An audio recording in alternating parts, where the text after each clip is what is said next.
नमस्कार, स्वागत है आपका संसद टीवी पर। मैं हूं मनोज वर्मा और आप देख रहे हैं हमारा खास कार्यक्रम संवाद। संवाद में इस बार हम बात करेंगे केंद्रीय रेल मंत्री और आईटी मंत्री अश्विनी वैष्णव जी से। मुद्दा यह है कि देश ने सेमीकंडक्टर बनाने की दिशा में एक बहुत बड़ा फैसला लिया है। कैबिनेट ने एक ऐसा फैसला लिया है जो देश की अर्थव्यवस्था को, विकास के ढांचे को और रोजगार की दृष्टि से बहुत महत्वपूर्ण साबित हो सकता है। आने वाले वर्षों में देश की अर्थव्यवस्था को बदल सकता है। साथ ही गति शक्ति योजना, उसका भी हिस्सा रेल मंत्रालय है। अगर मैं आधारभूत ढांचे की बात करूं तो किस तरह देश की जो विकास की गति है उसको गति मिलेगी, वो भी रेल मंत्रालय के कंधों पर है। जिम्मेदारी अश्विनी वैष्णव जी की है, इसलिए सीधा उन्हीं से बात करेंगे। अश्विनी जी, आपका संसद टीवी पर बहुत बहुत स्वागत है।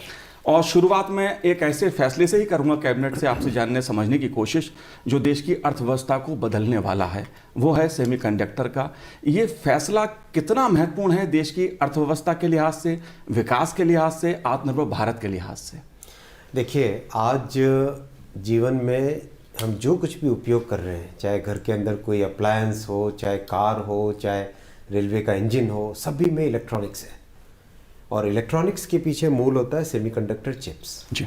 तो सेमीकंडक्टर की मैन्युफैक्चरिंग देश के लिए बहुत ही महत्वपूर्ण है, इकोनॉमी के लिए बहुत ही महत्वपूर्ण है। प्राइम मिनिस्टर नरेंद्र मोदी जी ने, प्रधानमंत्री जी ने एक विजनरी स्टेप लिया है और एक ऐसा कॉम्प्रिहेंसिव प्रोग्राम अप्रूव किया है जिसमें पूरा सेमीकंडक्टर का इकोसिस्टम डेवलप होता है। और डेवलपमेंट केवल शॉर्ट टर्म, मीडियम टर्म नहीं, बल्कि 20 साल के टाइम फ्रेम पे प्रधानमंत्री जी ने इसको डेवलप करने के हिसाब से इसमें निर्णय लिए जी। तो ये निर्णय क्या है और सेमीकंडक्टर क्या है? सेमीकंडक्टर बेसिकली सिलिकॉन से बनता है। ये देखिए, ये है वेफर। ये वेफर, इसके ऊपर बहुत ही बारीकी से, ये सिलिकॉन का होता है, इसके ऊपर बहुत ही बारीकी से चिप इसके ऊपर प्रिंट होती है। ऐसी बारीकी से नैनोमीटर में। नैनोमीटर का मतलब, अगर हम अपने हेयर का डायमीटर देखेंगे, इससे भी हजारों गुना बारीक, इतना बारीकी से इसके ऊपर होती है। फिर बहुत ही कॉम्प्लेक्स तरीके से उस चिप को निकाला जाता है। चिप को निकाल के उसको फिर बॉडी दी जाती है जी। बॉडी में इसका कंप्लीट बॉडी हुई, इसके कूलिंग सिस्टम हुआ, पावर सप्लाई हुई, इसके लेग्स हुए, वो सब चीज़ें, राइट। फिर इस चिप को सर्किट के अंदर डाला जाता है। आप देख रहे हैं ये सर्किट के अंदर चिप है। फिर ये सर्किट जाता है किसी न किसी डिवाइस में, जैसे ये फ़ोन है, जैसे आपका कैमरा है, जैसे कोई रेलवे का इंजन है, उस सब में सर्किट फिर अंदर जाता है, राइट। तो ये है पूरी वैल्यू चेन। और उस वैल्यू चेन को कैसे भारत में डेवलप किया जाए जी। दुनिया के बड़े बड़े देश भी इस चीज़ के लिए आज उत्साहित हैं कि किसी तरीके से सेमीकंडक्टर मैन्युफैक्चरिंग का इकोसिस्टम हमारे देश में बने। तो प्रधानमंत्री जी ने जो विजनरी स्टेप लिया है, उसमें विशेष ध्यान दिया है कि पूरा का पूरा इकोसिस्टम, यानी silicon fab, display fab, compound semiconductors, design का इकोसिस्टम, टैलेंट कैसे डेवलप करना है, मतलब पूरी चेन, पैकेजिंग, पूरी चेन को लेके आज अप्रूवल दिया है जी। इसको थोड़ा विस्तार से और समझाएंगे, कैसे इंजीनियर्स कहाँ से आएंगे इसके लिए, इंडस्ट्री की दृष्टि से कैसे ग्रो अप करेगी इंडस्ट्री, ये कुछ ऐसा विजन कुछ हमसे शेयर करें। बहुत अच्छा प्रश्न है आपका। देखिए, भारत की बहुत बड़ी स्ट्रेंथ है हमारे इंजीनियर्स और साइंटिस्ट का जी, ब्रेन पावर। इस ब्रेन पावर से आज देश में ऑलरेडी 20,000 से ज़्यादा डिज़ाइन इंजीनियर्स काम कर रहे हैं सेमीकंडक्टर की डिज़ाइनिंग पे। क्यों ना वो खुद अपना IPR बनाए, क्यों ना खुद अपने डिज़ाइन बनाए, क्यों ना खुद अपने स्टार्टअप्स बनाए। तो इंजीनियर्स और ब्रेन पावर और डिज़ाइन के लिए जो हमको रिसोर्सेज चाहिए, वो जितने हैं, प्लस प्रधानमंत्री जी ने एक ऐसी इनोवेटिव चीज़ की आज, C2S, चिप टू स्टार्टअप। कैसे किया उन्होंने कहा कि हमें अगर 20 साल तक इस इंडस्ट्री को ग्रो कराना है और हिंदुस्तान को एक मजबूत सुपर प्लेयर बनाना है इसमें, सेमीकंडक्टर इंडस्ट्री में, तो हमको सबसे बड़ा ध्यान देना पड़ेगा टैलेंट पे जी। तो हम इस प्रोग्राम में 85,000 MTech, BTech, PhD लेवल के हाईली टैलेंटेड इंजीनियर्स तैयार करेंगे 60 इंस्टीट्यूशंस के साथ मिलके। तो इस तरह से सोच है, एकदम विस्तृत सोच है, जिसमें बड़े प्लेयर के लिए भी जगह है और छोटे प्लेयर्स के लिए भी जगह है। देखिए जी कार के अंदर जो चिप लगती है कंपाउंड सेमीकंडक्टर से आराम से बन सकती है, उसके लिए कोई बहुत बड़ा प्लांट लगाने की ज़रूरत नहीं है, छोटे प्लांट से भी आराम से बन सकता है। तो बड़े प्लांट के लिए भी इस स्कीम में व्यवस्था है और छोटे प्लांट्स के लिए भी। हमारा अंदाज़ा है कि कम से कम 15 छोटे प्लांट, और मुझे आशा है जिस तरह का रिस्पॉन्स है इंडस्ट्री से, ये संख्या 15 की संख्या 40 भी हो सकती है। जी इतना अच्छा रिस्पॉन्स है। 30-40 अगर छोटे प्लेयर, मीडियम साइज़ के प्लेयर्स खड़े हो जाते हैं देश में, तो सोचिए कि हमारी जो सेमीकंडक्टर के लिए निर्भरता है दूसरों पे, उसकी जगह हम आत्मनिर्भर भारत बनते हैं। जी बिल्कुल, आत्मनिर्भर भारत की बात आपने कही है कि टेक्नोलॉजी की बात हम करते हैं या इस तरह के उपकरण की कभी हम बात सोचते थे तो या तो चीन की तरफ देखते थे या किसी और दूसरे देश की ओर देखते थे। अगर वैश्विक अर्थव्यवस्था की दृष्टि से मैं बात करूं तो शायद यही सब चीज़ें थीं जिनके चलते जो दूसरे देश हैं, चाहे मैं चीन की बात करूं या अमेरिका की बात करूं, अर्थव्यवस्था उनकी तेज़ी से आगे अब बढ़ी। चूँकि हमारी भी अर्थव्यवस्था ग्रोइंग अर्थव्यवस्था है, उस लिहाज से हमें क्या बदलाव देखने को और मिल सकते हैं? क्योंकि प्रधानमंत्री जी का देश की इकोनॉमी को लेकर भी एक विज़न है, एक लक्ष्य उन्होंने निर्धारित किया है, उसे आप कैसे देखते हैं? देखिए, सेमीकंडक्टर इंडस्ट्री इलेक्ट्रॉनिक्स इंडस्ट्री का एक इंटीग्रल पार्ट है। जी आज से 10 साल पहले भारत में इलेक्ट्रॉनिक्स मैन्युफैक्चरिंग बहुत कम थी, नहीं के बराबर थी। जब प्रधानमंत्री जी ने संकल्प लिया कि भारत को इलेक्ट्रॉनिक्स मैन्युफैक्चरिंग का हब बनाएंगे, तो हमारे विपक्ष के साथी कहते थे कैसे बनाएंगे, क्या है। आज देखिए, आज की तारीख में $75 बिलियन की, यानी 5.5 लाख करोड़ की इलेक्ट्रॉनिक्स मैन्युफैक्चरिंग की इंडस्ट्री है। दुनिया में सबसे बड़ा मोबाइल फ़ोन मैन्युफैक्चरिंग प्लांट कहाँ पर है? हिंदुस्तान में। तो इस लेवल पे हम ऑलरेडी पहुंच गए हैं, और जिस तेज़ी से आगे जा रहे हैं, $250 बिलियन यानी 18 लाख करोड़ की इलेक्ट्रॉनिक्स मैन्युफैक्चरिंग हम 2025 तक पहुंच जाएंगे। तो उस गति से चल रहे हैं, उस तेज़ी से चल रहे हैं, और उसमें जब आपका सेमीकंडक्टर की इंडस्ट्री उसके साथ जब जुड़ जाती है, तो आप सोचिए वो 300-400 तक भी, जो 250 बिलियन हम सोचते हैं, 300 भी हो सकता है, 350 और 400 भी पहुंच सकता है। जी तो ये विजन है, एक दूरगामी विजन है। एक देश को कंसिस्टेंटली कई वर्षों तक ग्रोथ मिले, कंसिस्टेंटली हाई क्वालिटी जॉब्स मिले, हमारे नौजवानों को एक नया रास्ता मिले, ये सोच के साथ मोदी जी ने ये सब प्रोग्राम किए। जी बिल्कुल, जब इतने बड़े प्रोजेक्ट की घोषणा होती है तो उससे रोजगार की भी अपेक्षा होती है कि लोगों को रोजगार मिलेगा। जाहिर तौर पे जिस तरह से आपने बताया प्रधानमंत्री जी का जो विज़न है वो सेमीकंडक्टर को लेकर, उससे नई इंडस्ट्री की तो शुरुआत होगी, साथ ही रोजगार के अवसर भी बढ़ेंगे। लेकिन एक बड़ा सवाल आता है, योजनाएँ शुरू होती हैं, घोषणाएँ भी होती हैं, और पिछले दिनों प्रधानमंत्री गति शक्ति परियोजना का शुभारंभ भी हुआ। उसके पीछे उद्देश्य क्या था, इस संबंध में आपका क्या कहना? आपके इस प्रश्न के 2 भाग है। पहला भाग रोजगार कितना होगा इसमें। पहला भाग ये, इस सेमीकंडक्टर के आज के पैकेज में डायरेक्ट रोजगार 35,000 लोगों का है, अच्छी क्वालिटी के जॉब्स। इनडायरेक्ट 1 लाख लोगों का अच्छी क्वालिटी के जॉब्स का है, प्लस 85,000 नए इंजीनियर्स तैयार होने का है। मैसिव रोजगार इसमें। दूसरा आपका प्रश्न गति शक्ति। गति शक्ति के पीछे प्रधानमंत्री जी का विजन है, हम किस तरह से एक इंटीग्रेटेड वे में इंफ्रास्ट्रक्चर को डेवलप करें। यानी आज अगर कोई सड़क बना के जाता है, कल अगर केबल बनाना उसके साथ, तो क्यों ना आज ही हम वो प्लानिंग कर लें, एक रोड के साथ साथ ही एक ट्रेंच बना लें जिसमें कि केबल लग सकते हैं। आज अगर हम रेलवे की लाइन डाल रहे हैं और हमें पता है कि कल यहाँ पे एक रोड जानी है, तो क्यों ना हम आज ही उसके लिए तैयारी कर लें। रोड ओवरब्रिज या अंडरपास बनाना है, आज ही उसकी तैयारी कर लें। हमें पता है कि इस शहर में मेट्रो बननी है और रेलवे का ये स्टेशन है, तो हम स्टेशन मेट्रो का और रेलवे का, इन दोनों को आज ही क्यों ना इंटीग्रेट कर दें। जी तो ये जो विज़न है, इस विज़न का अति महत्वपूर्ण इम्पैक्ट पड़ेगा देश में। क्या होता था पहले, नई सड़क बनी और पता चला थोड़े दिन बाद में उसको खोदा जा रहा है।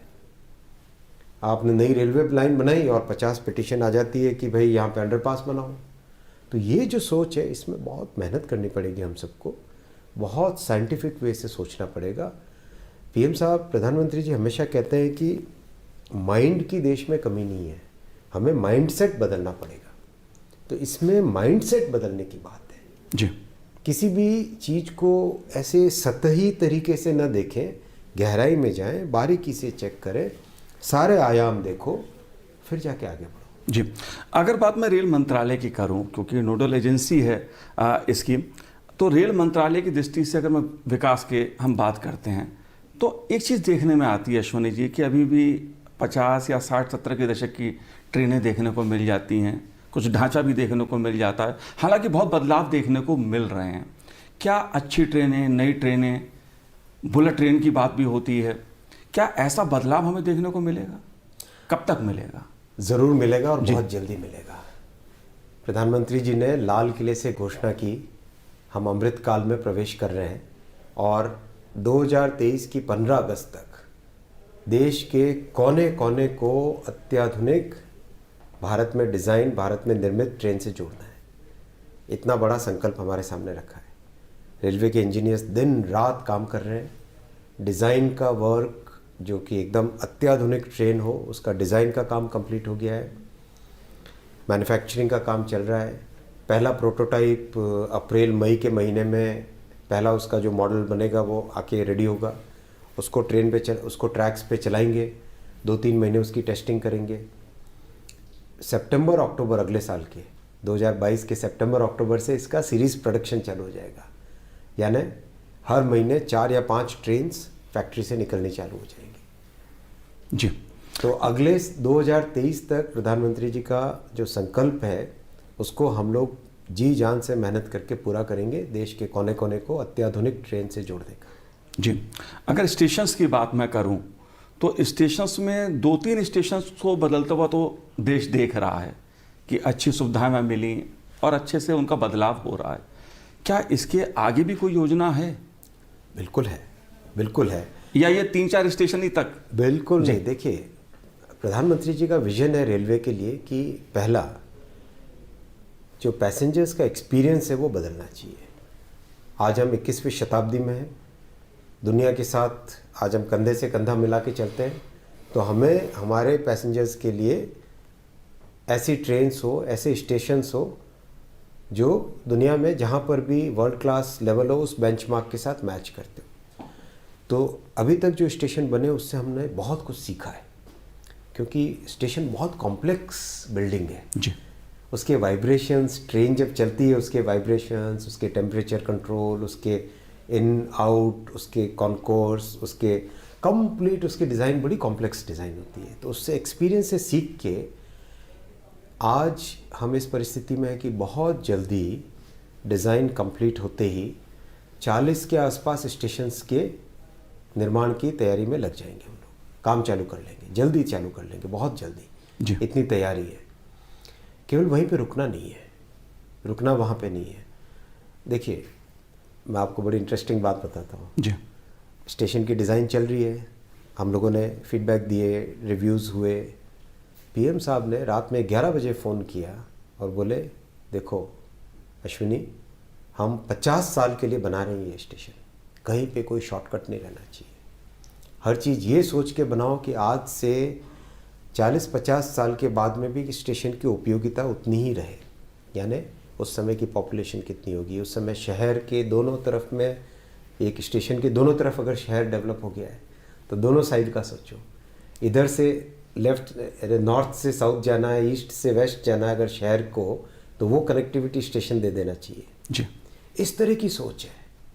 तो इस सोच में हम बहुत तेज़ी से आगे बढ़े। एक मेरा आपसे सवाल और है। प्रधानमंत्री जी भविष्य के 50 सालों की सोच रहे हैं, उसको देख के एक लक्ष्य तय कर रहे हैं, एक विज़न तय कर रहे हैं और योजना बना रहे हैं। लेकिन अगर 60-70 साल की मैं बात करूं तो देश का नॉर्थ ईस्ट का जो भाग है वहाँ ट्रेन कितनी पहुँची? अगर मैं कश्मीर की बात मैं करूं तो वहाँ ट्रेन कब तक पहुँचेगी, कैसे पहुँचेगी और वहाँ के लोगों को कब तक सुविधाएं मिलेंगी? नॉर्थ ईस्ट के बारे में बहुत वर्षों तक लोगों ने सिर्फ बातें की। जी। वह अच्छे अच्छे प्रॉमिसेस दिए, जाके आ जाते थे। मोदी जी ने कमिटमेंट के साथ कहा कि नॉर्थ ईस्ट के हर कैपिटल को हम रेल से जोड़ेंगे। कमिटमेंट के साथ इंजीनियर्स लगाए गए, कमिटमेंट के साथ फंड्स एलोकेट हुए कितने 1000-1200 करोड़ के आसपास फंड्स एलोकेट होते हैं तो नॉर्थ ईस्ट, पूरे नॉर्थ ईस्ट के लिए। इस साल कितने हैं? 7000 करोड़, 7288 करोड़ इस साल का एलोकेशन है जी। इतनी तेजी से काम हो रहा है हर एक कैपिटल तक। संसद में हमारे एक मिजोरम के सांसद कह रहे थे कि धन्यवाद दे रहे थे प्रधानमंत्री जी को कि इतना तेजी से काम हुआ, एक लाइन आपकी वहाँ तक पहुँचने वाली, क्या मिजोरम में एक और लाइन बना सकते हो? ये सोच आ रही है, राइट। तो ये सोच के पीछे मेहनत लगती है, विजन लगता है, कमिटमेंट लगता है, एक नियत की बात है। तो उस नियत के साथ काम कर रहे हैं। कश्मीर की बात आपने कही, कश्मीर में एक बहुत बड़ा चैलेंज है। हिमालय पहाड़ की जो ज्योग्राफी है या जियोलॉजी है, ये जियोलॉजी बहुत यंग जियोलॉजी है, यानी पहाड़ अभी तक पूरी तरह से सेटल होके नहीं बैठा है। तो जैसे इस नीचे सुरंग खोदते हैं तो सुरंग बनाते बनाते ऊपर से दबने की उसकी संभावना रहती है। तो इसमें एक बहुत केयरफुली, बहुत सावधानी के साथ इस तरह से बनाना पड़ता है कि जैसे जैसे कंस्ट्रक्शन चल रहा है वैसे वैसे उसकी डिज़ाइन चलते रहना पड़ता है। अब जैसे दिल्ली में मेट्रो बनानी है, ये एकदम स्टेबल जगह है, यहाँ पे एक बार आपने टनल बोरिंग मशीन एक तरफ से डाली तो कई किलोमीटर के बाद में वो आराम से बाहर निकल जाएगी। तो आपको वो इतनी डिफ़िकल्टी नहीं आती डिज़ाइन में जी। तो वो चैलेंज है, लेकिन फिर भी हम लोग कटिबद्ध है, मेहनत कर रहे हैं लगातार। बहुत जल्दी एक 1-1.5 वर्ष के अंदर अंदर काम कंप्लीट होके रेल लेके जाएंगे ना, आपको लेके जाएंगे हम। जी। अश्विनी जी, अगर बात मैं आम यात्री की दृष्टि से करूं तो एक आम यात्री आरामदायक यात्रा चाहता है, छोटी छोटी सुविधाओं से, छोटी छोटी बातें जरूर हैं लेकिन छोटी छोटी सुविधाओं की वो अपेक्षा करता है, क्योंकि उसने इस देश में एक दौर ऐसा देखा है जब ट्रेन कब आएगी कब जाएगी उसे पता नहीं रहता था। लेकिन एक बड़ा बदलाव रेलवे में टेक्नोलॉजी के जरिए इन सब दिशा में देखने को मिल रहा है। टेक्नोलॉजी का इस्तेमाल करते हुए लोगों को बेहतर सुविधा मिले, समय पर ट्रेनें आएँ, और भी सुविधाएं जो एक यात्री अपेक्षा करता है, उस दिशा में कुछ आप कर रहे हैं? बहुत उसमें काम हो रहा है। देखिए, टेक्नोलॉजी का उपयोग तो प्रधानमंत्री जी के लिए उनका एक हमेशा ज़िंदगी के हर आयाम में उन्होंने टेक्नोलॉजी का उपयोग किया है। आज आप देखिए, टिकट्स मोबाइल फ़ोन पे ऑलमोस्ट इतनी कंफर्टेबली लोग बुक कर रहे हैं कि एक पैसेंजर का एक्सपीरियंस ही अलग हो रहा है। दूसरा, फूड अगर ऑर्डर करना है, फूड की कॉस्ट हम टिकट में नहीं डालते, राइट। फूड अगर ऑर्डर करना है तो किसी भी केटरर के साथ आराम से, किसी भी सप्लायर के साथ आराम से फूड अपनी पसंद का आ सकता है। सेफ्टी के लिए एक नया सिस्टम डिज़ाइन किया है, कवच। इस कवच के सिस्टम में इस तरह से है कि अगर 2 ट्रेनें एक ट्रैक पे अगर है, मान लो ये ट्रेन आगे जा रही है, उसके पीछे आ रही है, अगर ये रुक गई ऑटोमेटिकली ये 1.5 किलोमीटर पहले ही रुक जाएगी। अगर आमने सामने आ रही है ऑटोमेटिकली पहले रुक जाएगी। इसको कहते हैं ऑटोमेटिक ट्रेन प्रोटेक्शन।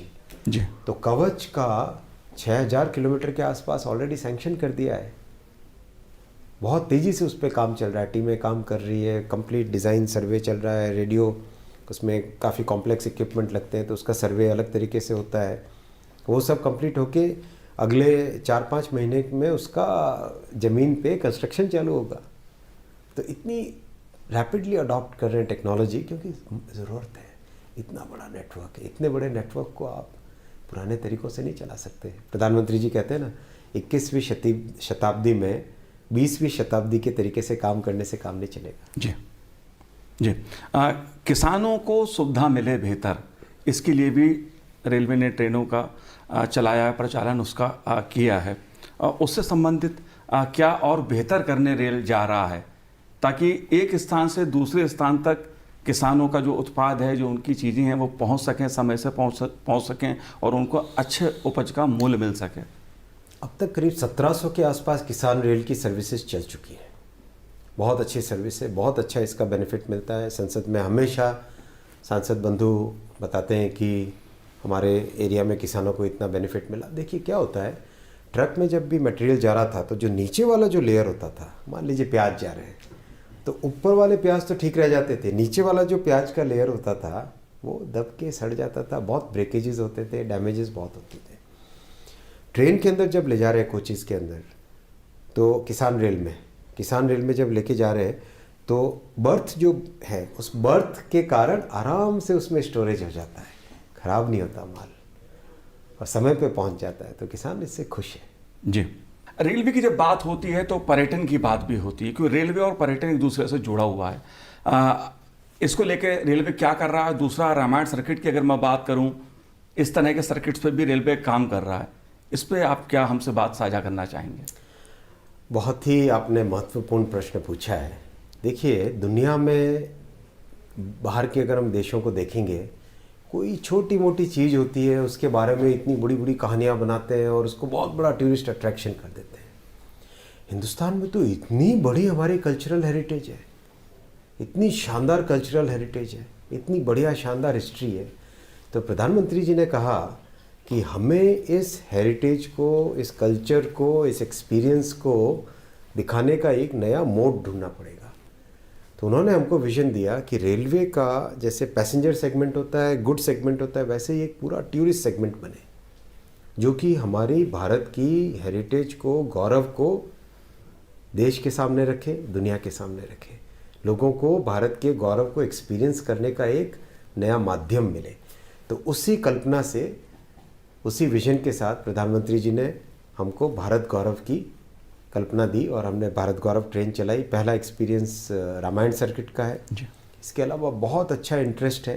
3000 कोच हमने इसके लिए अलग से आइडेंटिफाई किए हैं ताकि इसमें सफिशेंट, बहुत लोग, कोई सफारी एक्सप्रेस करना चाहता है, कोई आयुर्वेद एक्सप्रेस करना चाहता है, कोई गुरु कृपा सर्किट बनाना चाहते हैं, कोई बुद्धा सर्किट बनाना चाहते हैं। तो कई तरह के इसमें, अच्छा, ये सारा हम फ्रीडम दे रहे हैं कि भाई आप, क्योंकि एक इंटीग्रेटेड पैकेज है, ये केवल ट्रेन की जर्नी की बात नहीं है। ट्रैवल, आपका टैक्सी का किराया, टैक्सी के आने जाने लेने की व्यवस्था, होटल में रुकने का, खाने की व्यवस्था, और जहाँ पे जा रहे हैं वहाँ पे मॉन्यूमेंट को साइट सीइंग की, देखने की व्यवस्था भी उसमें इंक्लूडेड है। तो इस तरह से व्यक्ति आराम से ट्रेन में जब बैठे, उसके माइंड में ये टेंशन नहीं हो कि मैं वहाँ पे उतरूँगा, देखने जाऊँगा, कहाँ टिकट लूँगा, कौन सी टैक्सी पकड़ूँगा। बहुत ही कॉम्प्रिहेंसिव, बहुत अच्छा भारत गौरव का एक्सपीरियंस है, बहुत अच्छा एक्सपीरियंस है। जो रामायण सर्किट में गए पैसेंजर्स, उन्होंने बहुत अच्छा इसका फीडबैक दिया है। अगर मैं बात, आईटी मिनिस्ट्री भी आपके पास है, रेल मंत्रालय भी आपके पास है, और देश की सवाल अर्थव्यवस्था का है, इस दृष्टि से कोई ऐसा आने वाला योजना आपकी जो और ज़्यादा देश की जो अर्थव्यवस्था है, विकास का है, उसे बदलने वाली हो? कोई ऐसा विज़न आपका? देखिए, प्रधानमंत्री जी का विजन ना एक कंसिस्टेंट विजन है। आपने पिछले 7 साल में देखा होगा, चाहे कोई भी बजट आता है तो उसमें एक क्लियर थॉट प्रोसेस है, और वो थॉट प्रोसेस एक क्लियर विजन के साथ है, क्लियर, एक बहुत स्पष्ट सोच के साथ है, एक एकदम दिशा एकदम उसकी क्लियर है। जितने भी मंत्रालय हैं, हम सब का रोल होता है कि उस विजन को कैसे, उसमें जितने भी रिक्वायरमेंट्स है, एक बड़ी मशीन होती है, उसमें कई नट बोल्ट होते हैं, कई स्क्रू होते हैं, कई लिवर्स होते हैं, कई पिस्टन होते हैं, राइट, तब जाके बड़ी मशीन बनती है। अर्थव्यवस्था भी ऐसी एक मशीन है जी। तो उसमें रेलवे का अपना उपयोग होता है, टेलीकॉम का अपना उपयोग है, फूड एंड सिविल सप्लाईज का अपना उपयोग है। इन सब को मिला के जो अर्थव्यवस्था नाम की बड़ी मशीन है वो बनती है। तो उसके पीछे जो विजन है, विजन अगर क्लियर होता है तो बहुत आसान हो जाता है। ये बात मैं इसलिए आपसे पूछ रहा हूँ कि गति शक्ति योजना की जब मैं बात कर रहा हूँ तो 16 मंत्रालयों का समन्वय इसमें किया गया है। ये 16 मंत्रालय इसमें क्यों, और इनका जो भविष्य का टारगेट है या उद्देश्य है वो किस तरह समन्वय का है? इसलिए 16 मंत्रालय, क्योंकि सभी का सभी के साथ संबंध है। अगर टेलीकॉम अच्छा नहीं होगा तो आप एजुकेशन पे सफ़र करोगे, अगर हेल्थ केयर अच्छी नहीं होगी तो हमारे लोग काम के टाइम में छुट्टी लेके घर बैठना पड़ेगा, राइट। अगर रेलवे की सर्विस, ट्रांसपोर्टेशन ठीक टाइम पे नहीं होगा तो सप्लाई चेन, लॉजिस्टिक्स की कॉस्ट बढ़ेगी। तो हर चीज़ एक दूसरे से जुड़ी हुई है जी। इसीलिए गतिशक्ति का विजन पीएम साहब ने दिया कि भाई हमें इंटीग्रेटेड वे में सोचो, बिखरे बिखरे मत सोचो, आप अलग सोचे, मैं अलग सोचूं, ये भाई अलग सोचे, ऐसा नहीं। हमें देश के लिए क्या चाहिए उस हिसाब से सोचो। राष्ट्र प्रथम, सदैव प्रथम, उसी को आगे रखते हुए हर विभाग अपनी ईगो को छोड़े अपने विभाग की प्रायोरिटीज को पीछे रखे, राष्ट्र की प्रायोरिटीज को आगे लाए। जी, और राष्ट्र की प्राथमिकता है विकास। अश्वनी जी, आपने हमसे बात की, विभिन्न मुद्दों पर बात की। उम्मीद करते हैं कि आने वाले समय में भी जो योजनाएं आप बना रहे हैं वो ज़मीन पर उतरेंगी, लोगों को बेहतर सुविधाएं मिलेंगी। आपने हमसे बात की, आपका बहुत बहुत शुक्रिया, बहुत बहुत धन्यवाद हमसे बात करने के लिए। तो इस बार हमने बात की देश के आईटी मिनिस्टर, रेल मंत्री अश्विनी वैष्णव जी से। अगली बार बात करेंगे किसी और मंत्री जी से, उनसे जानने की कोशिश करेंगे उनके मंत्रालय में क्या कुछ खास हो रहा है। तो आज हमारे कार्यक्रम में इतना ही। मुझे दीजिए आज्ञा, नमस्कार।